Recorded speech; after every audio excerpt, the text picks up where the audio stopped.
Сәлем досым, жаңа шолуға қош келдің. Киноның атауын описаниядан көре аласың. Менің видеоларымды 93.8% адам арнаға жазылмай қарайды екен. Егер саған қиындық тудырмаса, арнама жазылып кетсең екен. Бұл каналдың дамуына үлкен септігін тигізеді. Осылай шолуларды үзбей, барынша уақытлы салып отыруға тырысамын. Сенің қолдауың мен үшін өте маңызды. Ал ендеше шолуымызды бастайық.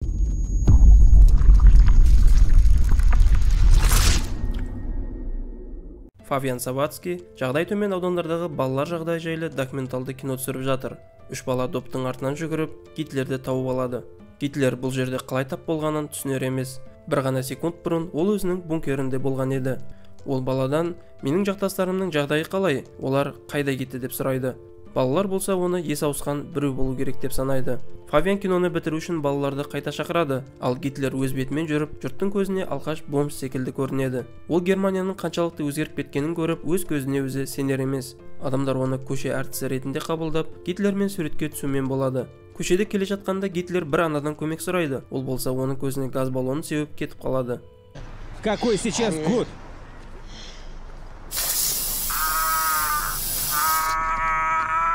Көзі ашқан Гитлер жақын жердегі газет сататын бутикке келеді. Газеттен 2014 жыл екенін біліп, шалқасынан түсіп талып қалады. Бутиктің егесі оны көтеріп ішке кіргізеді, ал бұл уақытта Фавиан жұмыс жасайтын жеріне келеді.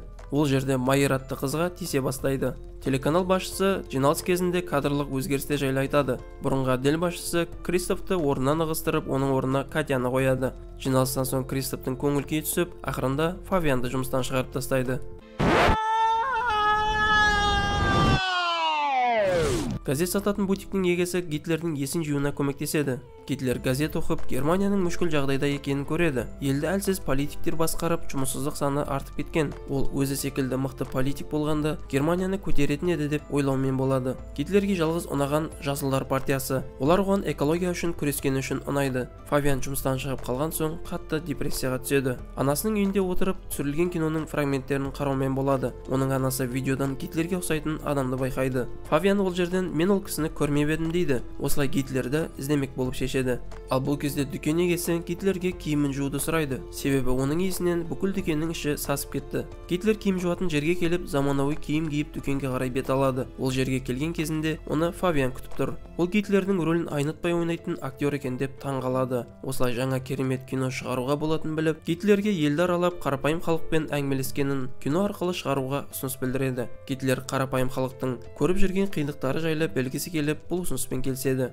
Фавиан жаңа кино түсіру үшін анасынан қаражат алып, оның машинасымен жолға шығады. Фавиан бұл актер рөл мықты сомдайды екен деп таңғалумен болады. Ал Гитлер болса, елінің тоз-тозы шығып жатқанын біліп ашуланады. Теледидарда ес ауысқан бағдарлама, көше толған мигранттар. Онымен сөйлескен әрбір адам өз шағымдарын айтып, өмір сүру жағдайының төмендеп жатқанын айтумен болады. Фавиан иттердің егесінен сұхбат алып жатқан уақытында Гитлер бір күшікпен ойнап жатады. Бірақ та ол күшікке ұнамай, қолын тістеп алады. Осы уақытта Гитлер ашуланып, итті атып тастайды. Дороги собаки к нему так и идут, сами подходят. Бұл камераға түсіп қалып, ол жерден екеуі де тайып тұрады. Жарты жолда Фавианның ақшасы таусылады. Ол өзінің бастығына хабарласып, жаңа бағдарлама үшін қаражат сұрайды. Ал ол сет нашарлап кетті деп телефонды қойып тастайды. Осылай Гитлер екеуі өздері ақша табуға әрекет жасайды. Олар адам жүретін жерге келіп, адам суретін салып сатумен ақша тапқысы келеді. Көбісі сатып алуға келседі, бірақ та Гитлердің суреті 3-ші сыныптың баласы салғандай сурет болады. Ал адамдар бұған мән бермей суретті салдырта береді. Осылай екеуі жақсы ақша тауып, қайта жолға шығады. Екеуі осыншама уақыт жүргенде көптеген адамдар Гитлермен суретке түсіп, мемлекетке деген шағымдарын айтумен болады. Тек бір ғана адам Гитлерге қарсылық білдіреді. Ол бұл актердің Гитлерге ұқсап жүргені жаңа Германияға кір келтіреді деп санайды. Гитлер қатысқан видеолар интернетте көптеген қаралымдар жинайды. Осы видеоларды алып Фавиан бастығына келеді. Ол кісі Гитлерді басшылыққа таныстыруға қарсылық танытады. Бірақ та Гитлер өзі-ақ жиналысқа кіріп кетеді. Бұл жерде ол Катяны таңғалдырады. Ол Гитлерді каналдағы ең мықты кешкі жаңалыққа қояды. Кристоф бұл жағдай арқылы Катяны орнынан кетіруге әрекет жасайды.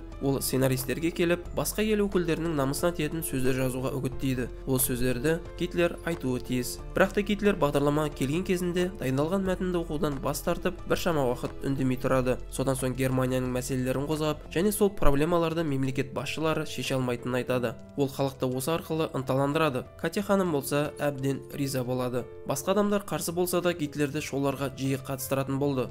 оны ол жерлерде кішкене есі ауысқан актер ретінде қабылдайды. Бірақ ол көрермендерге қатты ұнап қалған көрінеді. Фавианды бұл актерді тапқаны үшін қайта жұмысқа алады, бірақ та тек кофе тасушы ретінде ғана. Фавиан Майермен кездесе бастайды, ал Гитлер болса интернеттің не екенін көреді. Ол онда блогерлердің қалай оны мақтап жатқандығын байқайды. Гитлер қайта көшеге шығып, жақтастар іздей бастайды. Ол мемлекетке қарсы тұрарлықтай жастармен сөйлеседі. Демократиялық партияның төрағасына келіп, әлсіздігін бетіне айтып тастайды. Кристоф Катяны кетіретін әрекет іздеумен болады. Ол оның атына анонимді шағым тастайды. Прокурор Катяға келіп, тергеудің орнына оның бағдарламасын мақтап, Гитлердің рөлін мықты сомдап жатыр деп кетіп қалады. Осыдан соң Майер Кристофқа келіп, өлген күшіктің ақшасын төлеу керек дейді. Осылай ол Гитлердің итті атып тастағанын біледі. Осы жағдай арқылы Катямен қосып Гитлерді де құртпақ болады. Кешкісін бағдарлама басталған кезде итті атып тастаған бейнероликті көрсетеді. Адамдар кінәсіз жануарды өлтіргені үшін қаншалықты мықты актер болса да кешіре алмайтындығын білдіреді. Осылай Кристоф өз мақсатына қол жеткізеді. Оның қызметін көтеріп Катяны жұмыстан шығарып жібереді. Гитлер енді Фавианның үйінде тұрады. Ол бұл жерде өз кітабын жаза бастайды, ал Фавиан болса ол жайлы кино түсіргісі келеді. Осы оймен ол Катяға келіп Гитлермен тағы да жұмыс жасауды ұсынады. Катя көп ойланбастан келісіп кетеді. Гитлердің өмірі жайлы кітабы өте атақты болып тарай бастайды, ал бұл уақытта Кристофтың бағдарламалары рейтинг жоғалта бастайды. Гитлерсіз бұл каналды ешкімде көргісі келмейді. Кристоф бұл жағдайдан қалай шығуға болатынын білмей Фавианға келеді. Ол бұл жерде Гитлер жайлы кино түсіріп бастап кеткен екен. Оның рөлін силикон маска киген актер ойнайды. Тіпті Кристофты да ойнайтын актер бар. Кристоф Фавианға серіктес болайық дейді. Ол бұл киноны таратуға көмектесемін деп айтады. Бұл кино бір жерге келіп тіреледі. Гитлер өзінің қалай пайда болғанын білер емес. Фавиан архивті ашып қарап, Гитлер пайда болғанда жан-жағы тұманданып кеткенін байқайды. Фавиан ол жерде барып тексеріп, шынында оның шынайы Гитлер екенін түсінеді. Фавиан больницаға қарай жүгіріп келеді. Ол жерге Гитлер түсіп қалған, себебі оны нацистер ұрып кеткен көрінеді. Бөлмесіне кірсе, ол жерде Гитлер жоқ екен. Ол Катяға Гитлердің шынайы екенін айтады. Ал Катя болса барлығын біле тұра Фавианға есің ауысты деп оны жындыханаға жатқызып тастайды. Бірақ та Гитлер жайлы түсіріліп жатқан киноның соңы басқаша бітеді. Ол жерде Фавиан Гитлерден барлық шындықты біліп, оны шатырға келіп атып тастайды. Бірақ та Гитлер оның артынан пайда болып, Фавиан рөліндегі актерге оның басқаруында болған кездегі барлық жағдайды түсіндіріп береді. Бұл кино өте мықты болып шығады және барлығы Гитлерді қайта мақтаумен болады. Ал Катя болса бұрынғы жұмысын қайтарып алады. Ол Гитлермен бірге жаңа Германияны аралайды. Ал Фавиан болса ендігі өмірін жындыханада өткізумен болады. Осымен киноның соңы. Егер тағы да осындай кино шоулар көргің келсе, арнаға жазылып лайк басуды ұмытпа досым. Келесі кездескенше.